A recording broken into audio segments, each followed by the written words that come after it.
जय जिनेन, मैं हूं सपना साखला और मैं हूं महासमुंद से। आज मैं आप लोगों को सुपात्र दान की महत्ता के बारे में कुछ समझाना चाहती हूँ और इसे लिखा है संध्या धाड़ीवाल जी रायपुर के द्वारा।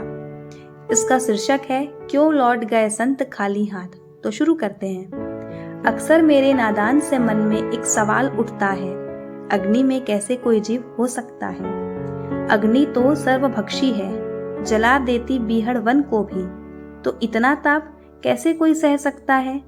कैसे अग्नि में भी कोई जीव रह सकता है। अकुलाई सी मैं, व्याकुल सी मेरी बुद्धि, अग्नि में विद्युत में सचित अचित को कैसे लग सकती है। कुछ संयोग ऐसा बना, संतों का घर पधारना हुआ। तपती दोपहरी, नंगे पांव, पिघलती सड़क, ना कोई छांव। शायद धोवन की चाहना थी, पर मुख पर ना कोई याचना थी। मोबाइल था हाथों में मेरे, देखकर संतों ने पगते फेरे। मत्थेड़ वंदामी, सब कुछ सुस्ता है, ना जाओ वापस मन दुखता है। पर नहीं जानती थी कि मोबाइल असुस्ता है। पीछे पीछे भागी मैं, पर लौट आई उल्टे पैर, क्योंकि तपती सड़क पर जलने लगे थे मेरे सिर और पैर।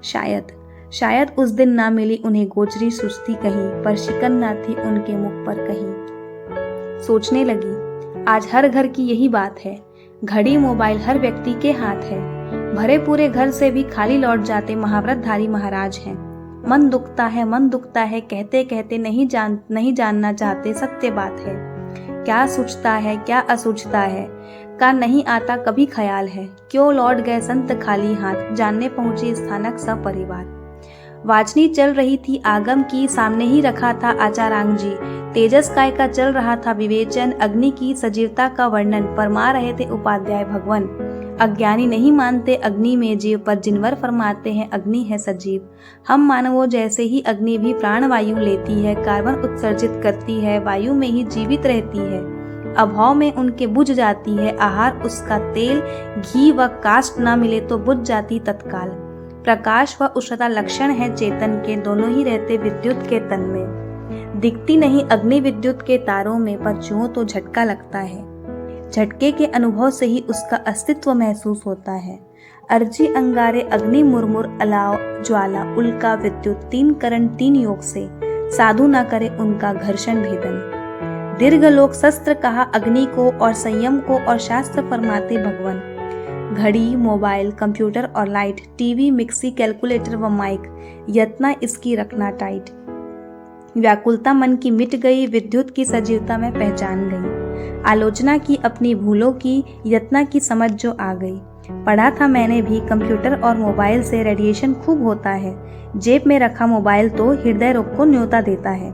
पर यह भी तो सच है, आज के युग में, आधुनिक युग में इनके बिना काम कहाँ चलता है। उत्तर मिला, अति हर चीज की बुरी होती है। सीमित प्रयोग करो इसका तो ऊर्जा हमारी ही बचती है, परंतु हमारा जीवन इन स्थावर जीवों के बिना कहाँ संभव है। सांस लेते हैं तो वायु में जीव है, पानी पीते हैं तो उसमें भी जीव है, भोजन पकाना भी तो जीवन के लिए जरूरी है, पृथ्वी भी तो होती सजीव है।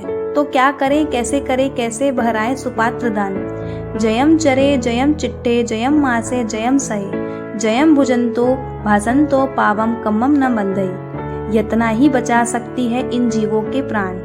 एक बिजली सी चमकी मन में और प्रकाश हुआ जीवन में। सुपात्र दान की महिमा को हमने जाना, मोक्ष मार्ग का ताला खुलता है हमने माना। अम्मा पिया की उपमा मिली है हमको, तो समझे हम अपने कर्तव्यों को। तो आओ एक प्रतिज्ञा ले हम, गोचरी का समय जानकर इलेक्ट्रॉनिक उपकरणों का प्रयोग उस समय नहीं करेंगे हम।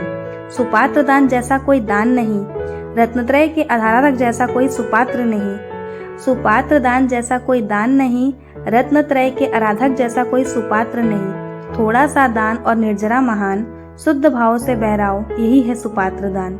थोड़ा सा दान और निर्जरा महान, शुद्ध भाव से बहराओ, यही है सुपात्र दान। इस आर्टिकल के माध्यम से मैं आप लोगों से निवेदन करना चाहती हूँ कि साधु साध्वी के गोचरी का बखूबी ध्यान रखें, विवेक रखें और उनका लाभ जरूर लें।